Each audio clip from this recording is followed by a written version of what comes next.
बिस्मिल्लाहिर्रहमानिर्रहीम, अस्सलाम वालेकुम। मैं हूं मुबशर हसन, आपका बायोलॉजी का टीचर। हम क्लास 9 के अंदर चैप्टर 10 को हमने डिस्कस किया, कंप्लीट किया और उसकी हमने एक्सरसाइज के एमसीक्यू सॉल्व किए। आज हमने कुछ एक्स्ट्रा एडिशनल एमसीक्यू को सॉल्व करना है जो कि पेपर के पॉइंट ऑफ व्यू से बहुत ही इंपॉर्टेंट है। आए क्वेश्चन नंबर नेक्स्ट हम देखते हैं। हमने 10 तक डिस्कस किए थे, अब 11 से हमने स्टार्ट करना है। 10 जो एमसीक्यू थे हम हमारे एक्सरसाइज के थे और 11 से जो हम स्टार्ट कर रहे हैं ये एडिशनल एमसीक्यू हैं। क्वेश्चन नंबर 1 देखिएगा, the breeding of domesticated plants and animals refer to. Breeding of domesticated plants and animal refer to. Number first पे आ गया नेचुरल सिलेक्शन। अब जो नेचुरल सिलेक्शन जाहिर सी बात था वो हमने क्या डिस्कस किया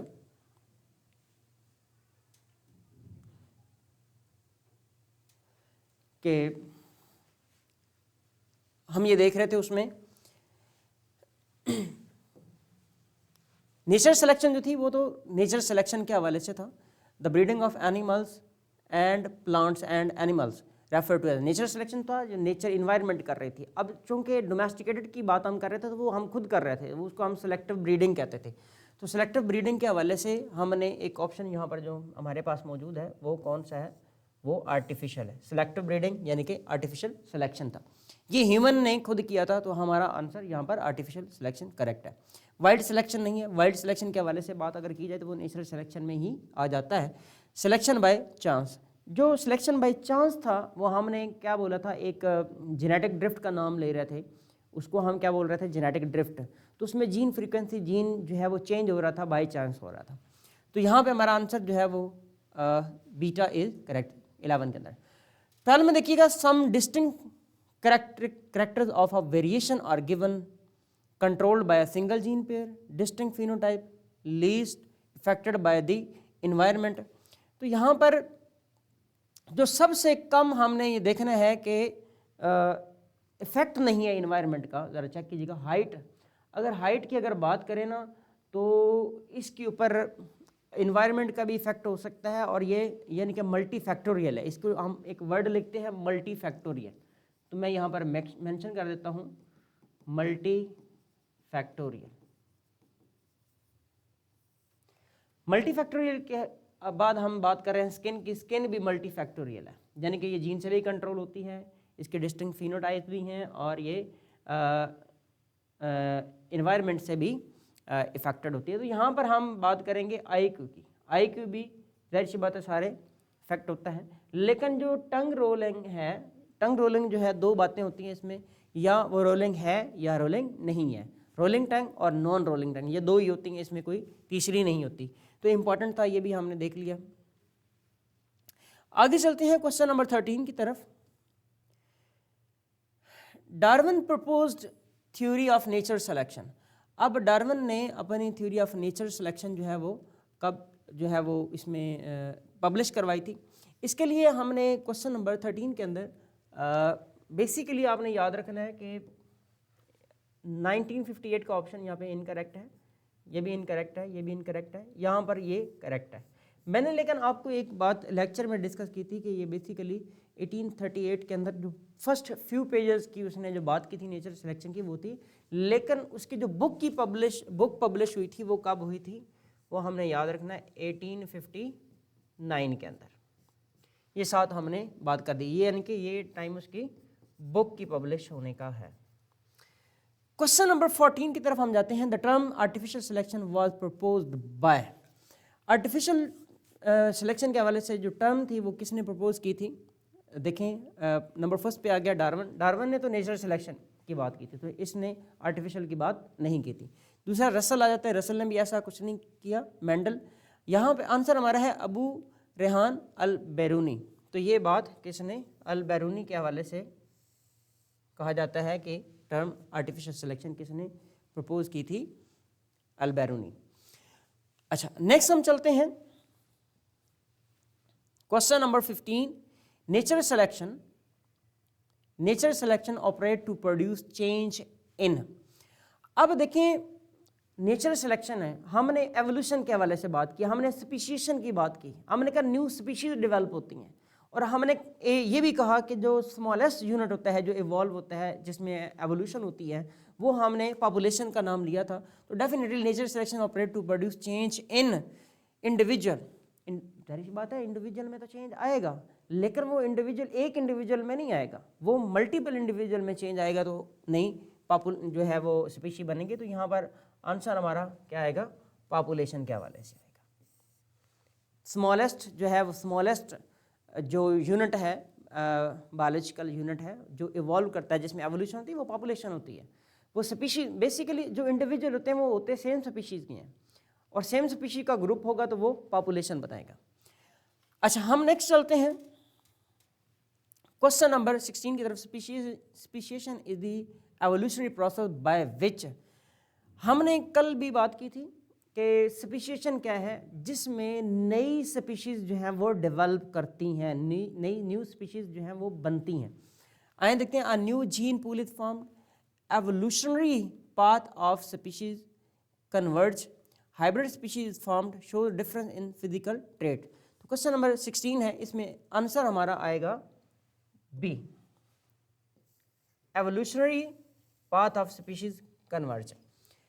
हमने कहा यहाँ पर स्पीशीशन क्या है, स्पीशीज की फॉर्मेशन है, तो जाहिर सी बात है evolutionary path of species converge यानी कि एक स्पीशीज दूसरी स्पीशीज में कन्वर्ट हो रही होती है बेसिकली। तो कन्वर्जेंट एवोल्यूशन के हवाले से भी हमने बात की थी, तो वो ये यहाँ पे पॉइंट हमारा ये करेक्ट आ जाता है। क्वेश्चन नंबर 17 की तरफ आते हैं। 17 क्वेश्चन में देखते हैं चार्ल्स डार्विन की कोई बात कर रहा है, वो क्या बात कर रहा है देखते हैं। Charles Darwin propose the organism produce many more offspring than can possible surviving on the limited amount of resources available to them. According to Darwin the offspring that are most likely to survive are those that. अब हमने इसके लिए बात की थी, जब natural selection की बात की हमने कहा ओवर प्रोडक्शन होती है, वेरिएशन होती है, फिर कंपटीशन होता है। जब कंपटीशन होता है तो कंपटीशन चूंकि इन्वायरमेंट में हो रहा है, उसमें अपनी स्पीशीज के साथ भी हो रहा है, दूसरी स्पीशीज के साथ भी हो रहा है, और इन्वायरमेंट के साथ भी हो रहा है। अब उसमें से जो सर्वाइव करेगा, जो फिटेस्ट होगा वो सर्वाइव करेगा। तो यहाँ से देखते हैं कौन सी बात इसके लिए करेक्ट आती है। तो नंबर फर्स्ट पे देखें, are born first and grow fastest, ऐसा नहीं है। Are largest and most aggressive, have no natural predators, are best adapted to the environment.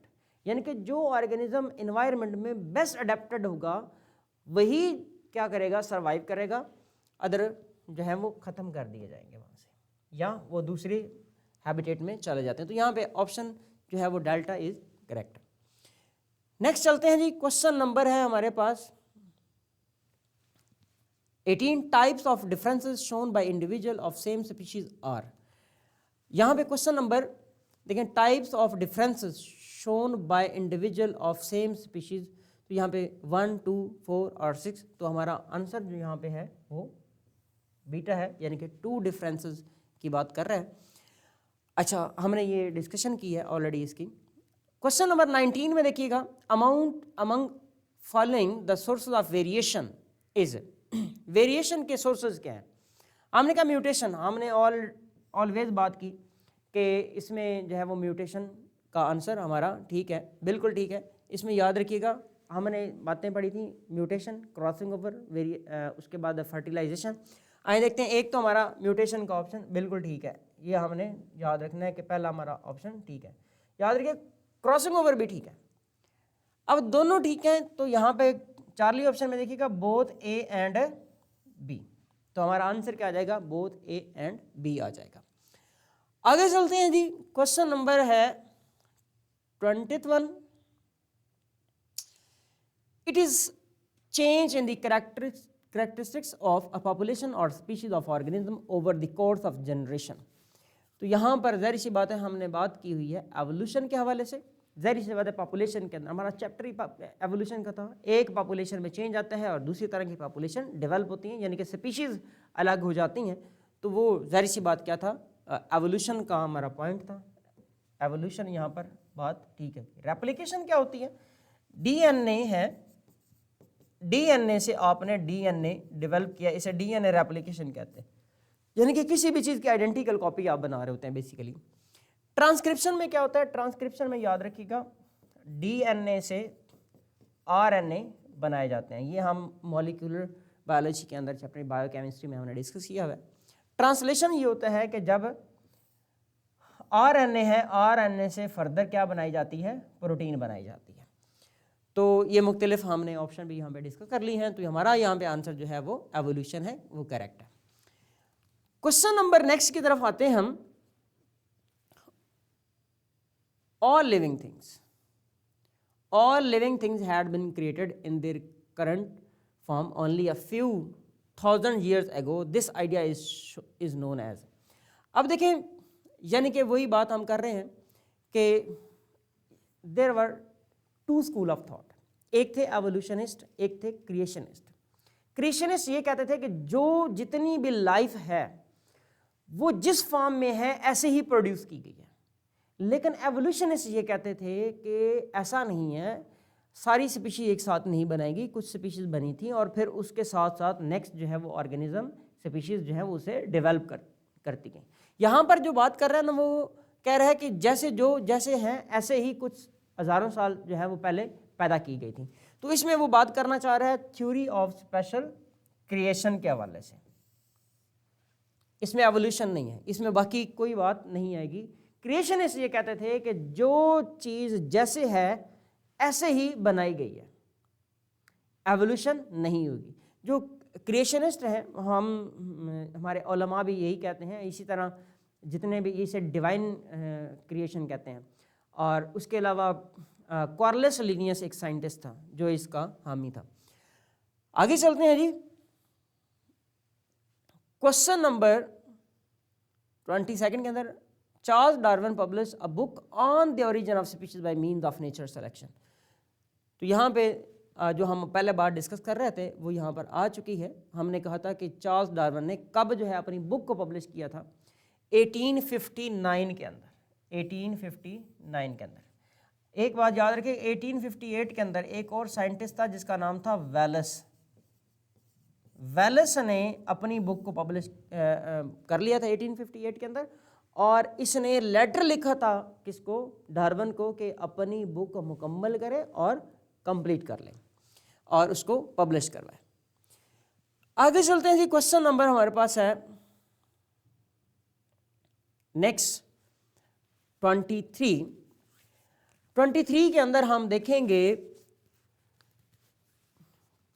It is the process by which the better genetic variation become more common in successive generation of population. Again से वही ये बात कर रहे हैं, nature selection के हवाले से बात कर रहे हैं। वेरिएशन नहीं है, आर्टिफिशियल सिलेक्शन नहीं है, ब्रीडिंग नहीं है। तो यहाँ पर ऑप्शन हमारा कौन सा आ जाएगा? Nature selection. अच्छा, क्वेश्चन नंबर नेक्स्ट चलते हैं। Variation selected for their transmission to next generation are favourable, continuous, discontinuous, unfavourable. जाहिर सी बात है, एक इंडिविजुअल से जब दूसरे इंडिविजुअल में जाती हैं जेनेटिक इंफॉर्मेशन ट्रांसफ़र होती है, तो हम उसको क्या बोल रहे होते हैं? वो फेवरेबल होती है। जो अनफेवरेबल होती है वो तो ख़त्म हो जाती है। सपोज करें बाज़ का ऐसा होता है कि हार्मफुल भी चली जाती हैं, लेकिन वो भी नेक्स्ट से नेक्स्ट जनरेशन के अंदर जाके वो भी ख़त्म हो जाती हैं। तो नेक्स्ट जनरेशन में जो भी वेरिएशन जाएगी वो फेवरेबल होती है, जो फेवरेबल नहीं होती वो वहाँ से उस स्पीशीज से ख़त्म कर दी जाती है, डिलीट कर दी जाती है। तो यहाँ पे हमारा आंसर आ जाता है फेवरेबल के हवाले से। नेक्स्ट चलते हैं। Favourable variation in modes before industrial revolution. हमने यहाँ पर बात की थी जो इंडस्ट्रियल रेवोल्यूशन के हवाले से, जो हमने ब्रिटिश मैलानिज्म की बात की थी, उसमें क्या था? क्वेश्चन नंबर ये हमारा 25 है। 25 के अंदर देखिएगा कि जब इंडस्ट्रियल रेवोल्यूशन नहीं था तब वहाँ पर लाइकन्स थे स्टेम के ऊपर, ट्रंक के ऊपर। तो वहाँ पर वो लाइकन का कलर क्या था? लाइट कलर था। तो डेफिनेटली इनका कलर, मोथ का कलर भी क्या था? लाइट कलर था। तो लाइट कलर के जो मोथ थे वो क्या थे? फेवरेबल थे, बाकी जो थे वो फेवरेबल नहीं थे। तो यहाँ पे हमारा आंसर लाइट कलर वाले थे। अच्छा, जब इंडस्ट्रियल रेवोल्यूशन आ गया तब फेवरेबल कौन सा था? तब डार्क कलर उसका फेवर हो गया, और इस तरह से चलता रहा ये। क्वेश्चन नंबर 27 के हवाले से हम बात करेंगे। क्वेश्चन नंबर 27 है हमारा 27, इंटेंशनल ब्रीडिंग। अब वर्ड आ गया इंटेंशनल। इंटेंशनल का मतलब है ये ह्यूमन कर रहा है, ये कोई भी नेचर में नहीं हो रहा है। ये कौन कर रहा है? ये ह्यूमन कर रहे हैं। इंटेंशनली ब्रीडिंग यानी कि आर्टिफिशियल सिलेक्शन। तो सिंपल सी बात है, आर्टिफिशियल सिलेक्शन के हवाले से हम क्या बोलेंगे जी? Intentional breeding between individual for certain traits और combination of trait is called, वही बात हमारे पास क्या आ जाएगा? आर्टिफिशियल सिलेक्शन आ जाएगा। नेक्स्ट चलते हैं,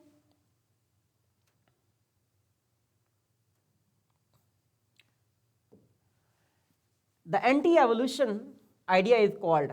जो लोग एवोल्यूशन को नहीं मानते थे, अभी हमने कहा उनको क्रिएशनिस्ट कहते थे। वो उन्होंने एक थ्योरी पेश की थी, कौन सी थ्योरी थी? Theory of special creation. तो स्पेशल क्रिएशन के हवाले से यहाँ पर हम बात कर रहे हैं। क्वेश्चन नंबर 29 की तरफ आइएगा। विच theory was propose by Charles Darwin and Alfred Russel Wallace. तो अब जाहिर सी बात है, मैंने अभी एक नाम आपको बताया था, यहाँ पे एक साइंटिस्ट आ रहे हैं जिनका नाम है वेलेस, अल्फ्रेड रसेल वेलेस। इन्होंने 1858 के अंदर बेसिकली एक लेटर लिखा था, किसको? डार्विन को, ताकि वो अपनी थ्योरी को पब्लिश कर ले। तो इस हवाले से देखें जी, इनकी जो थ्योरी थी जो कॉमनली पब्लिश होती है वो कौन सी थी? थ्योरी ऑफ नेचुरल सिलेक्शन थी, थ्योरी ऑफ नेचुरल सिलेक्शन। आगे चलते हैं, क्वेश्चन नंबर हमारा 30 है। क्वेश्चन नंबर 30 के अंदर देखिए, what is the primary mechanism of evolution. तो एवोल्यूशन के लिए प्राइमरी मैकेनिज्म, वो बार बार वही बातें आ रही हैं। नेचर सिलेक्शन के हवाले से हम यहाँ पे बात करेंगे, नेचर सिलेक्शन। तो हमारा आंसर यहाँ पे नेचर सिलेक्शन है। विच of the following is example of a vestigial organ in human. Human के अंदर कौन से ऑर्गन जो है वो वेस्टिजियल हैं, उनकी बात कर रहा है वो।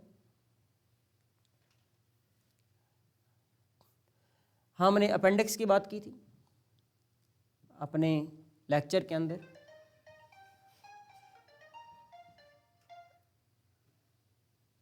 अपेंडिक्स हमारा जो है वेस्टिजियल ऑर्गन है। हार्ट, ब्रेन, लिवर ये जो है वेस्टिजियल ऑर्गन नहीं है, ये फंक्शनल है, तो इसलिए इनको हम वेस्टिजियल नहीं कहेंगे। अपेंडिक्स है। उसके अलावा और भी बहुत सारे निक्टिटेटिंग मेम्ब्रेन थी, ईयर लोब थी, and so on many others. Question number 32 में देखिए, Darwin observe the diversity of finches on which islands. हमने पढ़ा था, बड़ा आसान सा क्वेश्चन है, गैलापैगस आइलैंड। इसके ऊपर इसने दो चीज़ें देखी, फिंचेस भी देखी और टॉर्टाइज भी देखे। What is the allopatric speciation. Allopatric speciation के हवाले से अगर हम देखें तो इसमें क्या आ जाएगा? ऑप्शन नंबर 1 है हमारे पास, speciation due to genetic drift, speciation due to geographical isolation, चार्ली में speciation within the same geographic area, speciation due to polyploidy. Question number 33 के अंदर हमारा आंसर आएगा, हमने जो डिस्कस किया यहाँ पर वो है स्पीशीशन ड्यू टू जियोग्राफिक आइसोलेशन। हमने इसकी एग्जांपल डिस्कस की थी बटरफ्लाई के हवाले से। तो उसमें हमने कहा एक बटरफ्लाई ए है, उससे आगे बी और सी टाइप की बटरफ्लाई जो है वो डेवलप होती हैं। क्वेश्चन नंबर 34 में चलते हैं। Which of the following is factor is considered as source of variation. तो हमने अभी बात की कि म्यूटेशन भी होती है, क्रॉसिंग ओवर भी होती है और जीन फ्लो भी, ये तीनों इसमें आ जाते हैं। ऑप्शन डेल्टा यहाँ पे हमारा करेक्ट है। In which book did Darwin explain his theory of natural selection. अच्छा, अब इसके हवाले से हमने देखना ये है कि क्वेश्चन नंबर 35 है हमारा। 35 के अंदर हम देखेंगे डार्विन की एक ही बुक थी जिसको हम कहते थे origin of species by means of natural selection. अब इसमें दो पॉइंट्स थे बेसिकली, एक था डिसेंड विद मॉडिफिकेशन और एक था नेचुरल सिलेक्शन। नेचुरल सिलेक्शन के अंदर आगे हमने 4 पॉइंट देखे, एक हमने ओवर प्रोडक्शन देखा, दूसरा हमने वेरिएशन देखा, तीसरा हमने कंपटीशन देखा एंड फोर्थ वन हमने कहा सर्वाइवल ऑफ फिटेस्ट। तो यहाँ पर हमारा आंसर क्या आ जाएगा? Origin of species by means of natural selection. आगे हम चलते हैं। What is the outcome of reproductive isolation. जब रिप्रोडक्टिव आइसोलेशन हो जाती है, यानी कि दो ऑर्गेनिज्म आपस में रिप्रोड्यूस नहीं कर सकते, इसका मतलब वो दो अलग स्पीशीज बन चुके हैं। तो यहाँ पर स्पीशिएशन की हमने बात करनी है कि दो अलग ऑर्गेनिज्म वो बन चुके हैं, बाकी जो बातें हैं वो हम ऑलरेडी कर चुके हैं। एक्सटेंशन ऑफ स्पीशीज़ का मतलब होता है वो स्पीशीज़ तो वो ख़त्म हो चुकी होती है, जिसको कभी पिछले 50 साल से ना देखा गया, उसको हम क्या बोल रहे होते हैं, एक्सटेंशन ऑफ स्पीशीज़ हम कह रहे होते हैं। अच्छा, नेक्स्ट चलते हैं, which one among the following serve as a link between reptile and birds. Reptile और बर्ड्स के दरमियान में कौन से ऑर्गेनिज्म हैं जो हम कहते हैं कि उनमें आपस में लिंक होता है। ये बात का लिंक एनिमल इनको कहा जाता है, लिंक एनिमल बिटवीन, यानी कि रेप्टाइल्स किस में डेवलप हुए और फिर वो कौन से ऑर्गेनिज्म डेवलप हुए बर्ड्स के अंदर। तो वो दरमियानी स्टेज में कौन से ऑर्गेनिज्म आए थे, उनको हम आर्क्योपटेरिक्स कहते हैं। These are reptiles but like birds, ये उड़ने वाले इनके पर भी थे, फैदर्स थे जिस तरह के बर्ड्स के होते हैं। सो दैट्स वाई इनको हम क्या बोलते हैं, ये लिंक एनिमल हैं, इनको आर्क्योपटेरिक्स कहा जाता है। आगे चलते हैं, विच example demonstrate natural selection in bacteria. हमने बात की थी कि नेचुरल सिलेक्शन जो बैक्टीरिया है ना, एंटीबायोटिक्स का अगर इनके ऊपर यूज़ किया जाए, अगर उसमें से किसी की सर्वाइवल हो जाए और बाकी ख़त्म हो जाए, जो सर्वाइव करेंगे वो मोर रेजिस्टिव होंगे और अगेन से वही एंटीबायोटिक उसके ऊपर आप अगर यूज़ करेंगे उसी एंटीबायोटिक को, तो उनको कोई फ़र्क नहीं पड़ेगा। तो यहाँ पे एंटीबायोटिक रेजिस्टिव का आंसर आएगा। तो हमने आज एडिशनल क्वेश्चन 11 to 38 हमने इनको सॉल्व किया है। इसकी आपको शीट आपको प्रोवाइड कर दी जाएगी, हमारे लिंक पर मौजूद होगी, आप वहाँ से डाउनलोड कर सकते हैं, वहाँ से रीड भी कर सकते हैं। तो चैप्टर हमारा 10 जो है वो कंप्लीट हो गया है। इसके साथ हमारा सिलेबस जो है वो मुकम्मल तौर पे हमने उसे कंप्लीट कर लिया है। तो अब कुछ शॉर्ट क्वेश्चन और लॉन्ग क्वेश्चन के हवाले से इंशाल्लाह नेक्स्ट लेक्चर के अंदर बात होगी इसी चैप्टर के ऊपर। तब तक के लिए मुझे इजाज़त दें। अल्लाह हाफ़िज़।